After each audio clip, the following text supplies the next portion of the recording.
喺現今嘅世界咧，咩都要講求效率，咁所以 AI 嘅誕生咧，真係幫咗我哋唔少嘅。咁喺廣播設備方面嘅提詞器，我哋今年亦都實現咗 AI 嘅工具輔助。點樣講呢？就係話一般嚟講，我哋傳統嘅提詞器咧都需要用一隻手一個 controller 咧去控制調節字幕嘅上升速度嘅。咁而家咧最新嘅 Win+ 系統裏邊已經可以有一個叫做語音控制功能，就透過我哋嘅語音就控制字幕嘅上升速度，即係慳咗唔少人力物力嘅。咁你想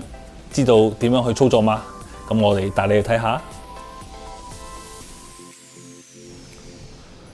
呢個就係 Win+ IP 嘅正常界面啦。咁頭先亦都有提及過嘅傳統嘅模式咧，我哋都需要透過手動操作去調整呢個字幕嘅上升速度嘅。咁而家 Voice Control 咧就係可以完美咁實現，透過語音控制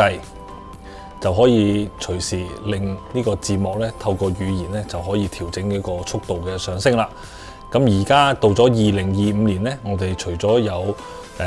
英文啦、普通話之外咧，咁我哋仲要新加入咧有廣東話嘅語言包，同埋對應歐洲大部分嘅語言嘅。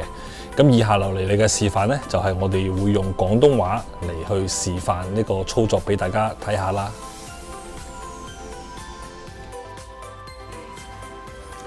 隨住現代廣播技術嘅不斷發展，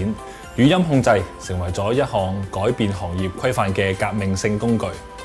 而 AutoScript Voice Control 正係這場技術革命嘅核心，結合嶄新嘅語音識別技術，為主持人同製作團隊提供咗前所未有嘅操作靈活性，徹底解放雙手，改變傳統嘅卷軸控制方式。首先喺技術亮點方面，自然直觀嘅卷軸控制 AutoScript Voice Control 依託專利嘅 IP 技術，為用戶提供直觀而且可靠嘅語音控制體驗。這項技術同 MBC 嘅 News 聯合開發，針對現場電視製作嘅需求度身訂造，俾主持人可以通過自然說話咁樣自動滾動提示文本，同時兼顧即興發揮同埋流暢嘅回歸，提升演出表現。第二，先進嘅語音識別系統，利用自家語音識別同埋專有嘅演算法結合，實現咗準確嘅即興控制，無論係廣東話、普通話定係帶有地方口音嘅語音指令 ，AutoScript Voice Control 都可以自如應對，讓提示嘅文本同埋主持人實現完美同步。第三，多場景應用嘅靈活性 ，Voice Control 可以自動應對不同節目嘅格式，包括即興談話同埋訪問環節。系統支持多位主持人同時使用，並且能準確處理區域口音同埋多變嘅廣播內容。咁喺場景應用方面，現場直播嘅理想搭檔梗係 Voice Control 啦，為繁忙嘅直播環境提供高效穩定嘅支持，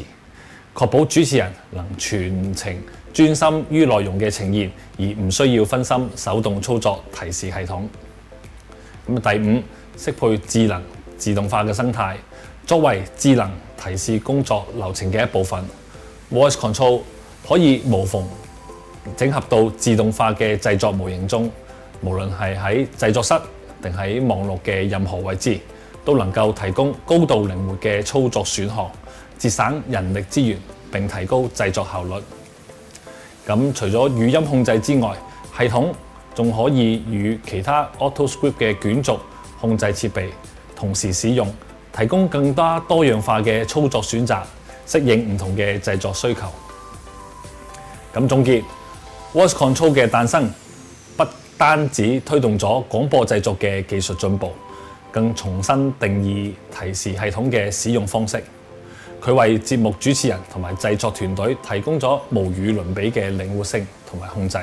讓語音真正成為節目製作嘅核心力量。加入我哋，一起見證語音提示技術嘅未來。